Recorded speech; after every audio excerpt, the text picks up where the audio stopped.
Hey there, Internet. It's me, Broken Terrain, and I heard you like tabletop role-playing, so I put tabletop role-playing inside your tabletop role-playing, and I'm going to show you how I did it right after the drop.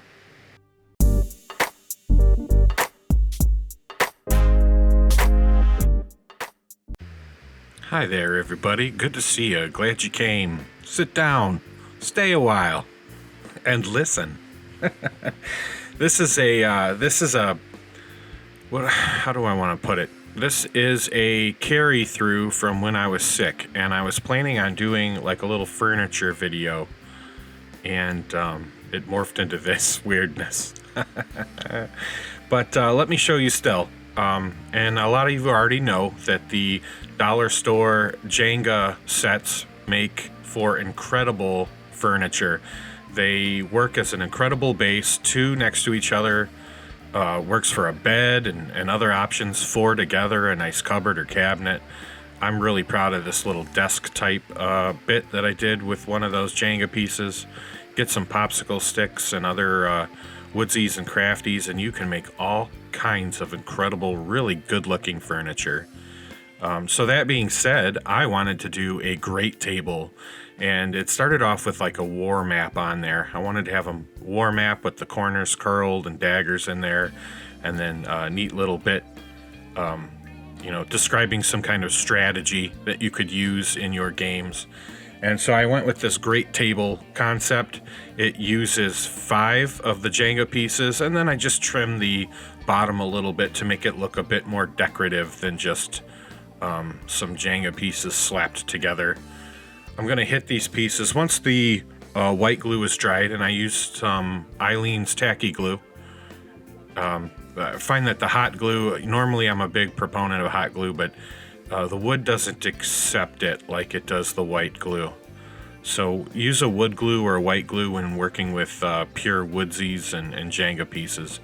And then I'm going to just give it a rough coloring with my black wash. And then it's on to some terrain.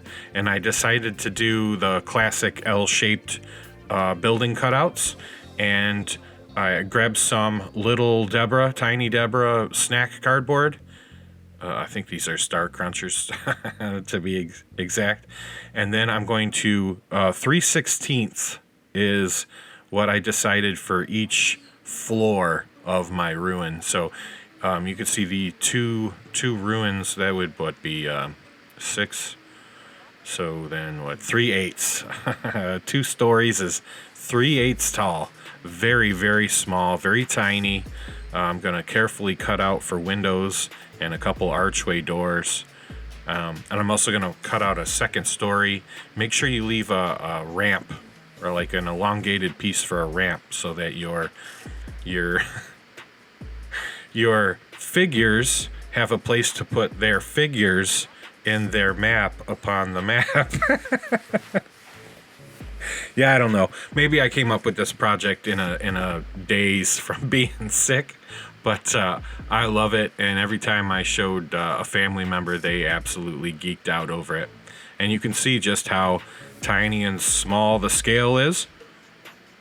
I have 3 buildings planned for this, 2 corner pieces, and then a flat building side. And the flat building side actually goes up to 3 stories. And I'm pretty pleased. I think if this map was this table setup was an actual table setup, I think people would have a lot of fun on it. It's pretty good at line of sight and lots of cover, lots of elevation. So, piece of sketch pad paper cut to the size, and I'm going to white glue that on with some Eileen's tacky. And then I'm going to go in with a rough placement of my buildings, and I'm going to sketch out where I want my roads to be and where the doorways are. This way I can paint the map, or the battle map or placement, so that it's going to work absolutely perfectly with my buildings and set pieces. And then it's just me going to town. I think I use a light granite gray for the road, and I'll go back in and do some brick with a dark elephant gray. I'm going to hit the green lush areas with a spring green, and later I'll go in with a darker a forest green or something and dabble to make it look vegetative or like it's flocked. I thought about flocking at this scale, but I thought, come on, man, I'm not that crazy, am I? Speaking of crazy, here I am drawing bricks with a toothpick on a tiny little tabletop map. And here you see me dotting in the darker green amongst the light green. And this is really going to create a nice looking texture. There is no texture, but it's going to create the look of texture. And then I'm going to grab my storm gray and paint the walls inside and out on all my little building pieces. At this point, you know, it usually takes me a little longer to fall in love with a project, but to be perfectly honest, after I cut the first building out, I was truly in love with this idea and went absolutely crazy with it.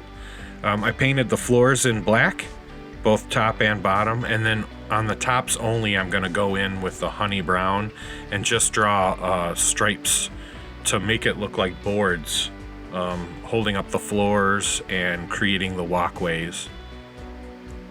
And then, if you know me and how I like to paint my stonework, I'm going to use a khaki as my off color, and I'm going to go in with this same toothpick, and I'm just going to put a nice khaki ring around all the windows and around the arch doors.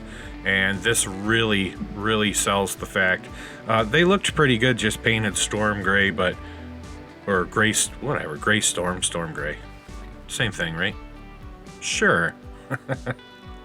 They looked really good just painted the gray, but as soon as you put the khaki down as a highlight around the windows and the highlight around the doors, you know exactly what these little bits are, and they look amazing. I can't help but feel pretty geeked out as I'm doing this bit. What do you think? How are we looking so far? Yeah, I like them too. A little super glue, crazy super glue, and we're gonna glue these buildings down in place to where we to fit with where we painted on the map. As you can see, they line up really well, and I'm not too worried about a little green on one side or a little brown on the other, but there's no worry whatsoever. They fit perfectly. With one building down, I turn to the second. And honestly, the most nerve-wracking part is knowing that I get very little room to work. Like once they go down, the super glue kind of grabs hold of the painted paper, and any kind of removal will cause damage. So you've got to be really careful when you set these pieces in place. I mean, I guess that's the same advice working in any kind of scale. But this particular tiny scale, I had to be extra careful and extra sure of my placement before I put things down. You can see I've got the third building in place, and now that the buildings are in place and I'm really happy with their positioning, I'm going to put a bit of super glue or crazy glue on the edges of all the ramps and just bend those down and make sure they stay in place.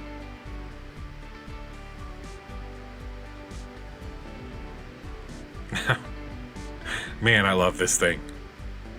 Even rewatching the videos while I've been doing the voiceover, it's amazing, this tiny little bit of what is ultimately a piece of scatter terrain. Just how involved and fun it was to make. I kind of challenged myself.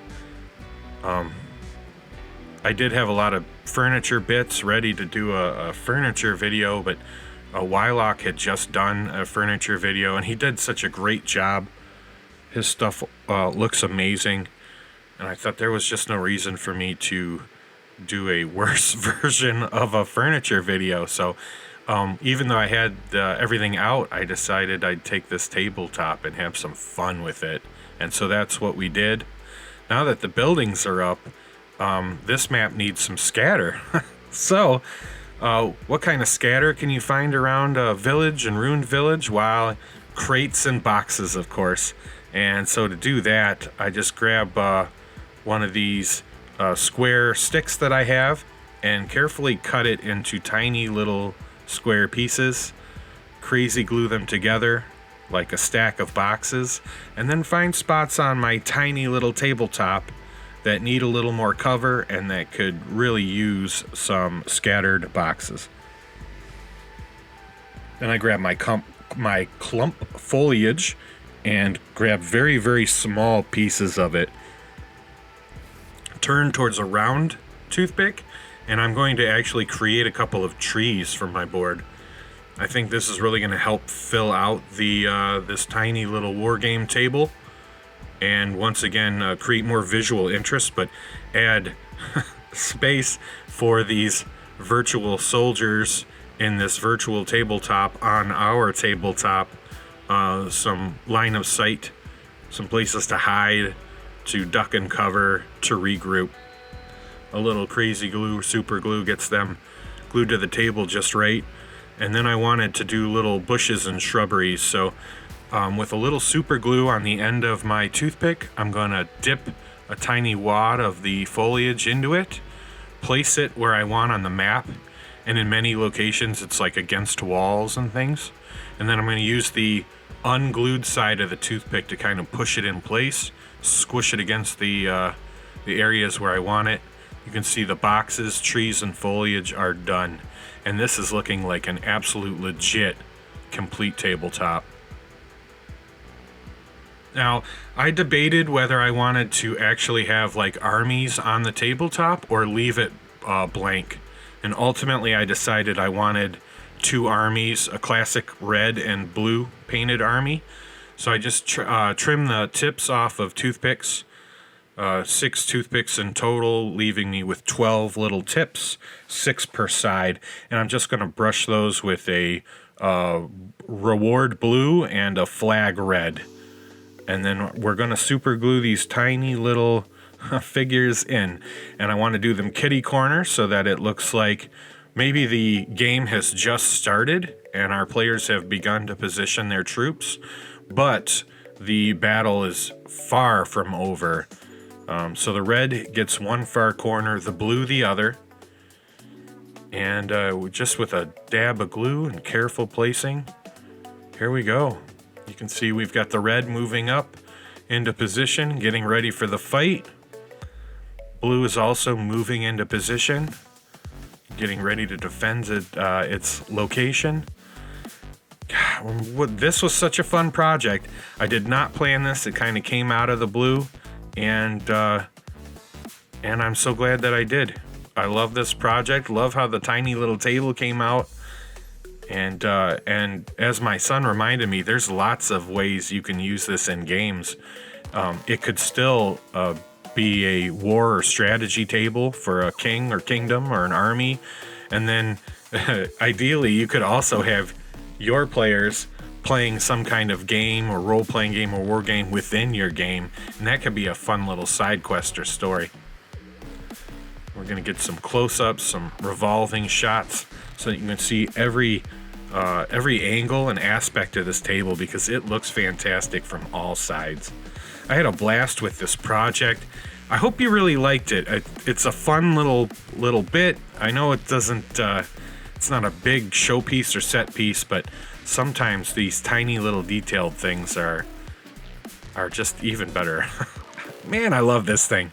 I hope you liked it too. If you did, smash that like button. That would really help me out. I'd really appreciate it. If you want to see me do more crazy fun things like this in the future, make sure you hit subscribe so that you get all the future videos and notifications. If you want to support the channel in the long term, check out Subscribestar. I've got a link below, and if you help me out at least 10 a month, you'll have access to my pen and paper RPG game called The Broken. Lots of drama and incredible powers. I think you're really gonna like it. I've got some Amazon affiliate links in the description. If you want to go shopping for bits and pieces and tools you might have seen on the channel, hit one of those links first and then start your shopping. That would help me out. I've got a store with t-shirts and merch, link below. Thank you so much. Thanks for watching. As always, like each other. love each other, and craft on.